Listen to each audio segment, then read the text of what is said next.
जय जगन्नाथ। आज ମୁଁ ୟୁଟ୍ୟୁବରେ ଡେ ୱାନ୍ ଗୋଟେ ଚ୍ୟାଲେଞ୍ଜ ନେଇଛି।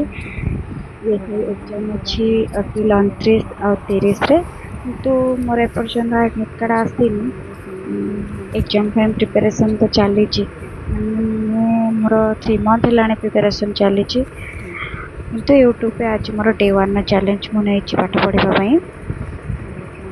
ବାହାଘରର 5 ଇୟର୍ ପରେ ପୁଣି ନିଜ ପ୍ୟାସନ୍କୁ ସାଉଁଟି ରଖିବା, ତାପରେ ପୁଣି ନିଜର ପଢ଼ିବାର ଗୋଟେ ଷ୍ଟ୍ରଗଲ୍ ଲାଇଫ୍ ଆରମ୍ଭ କରିଦେବା।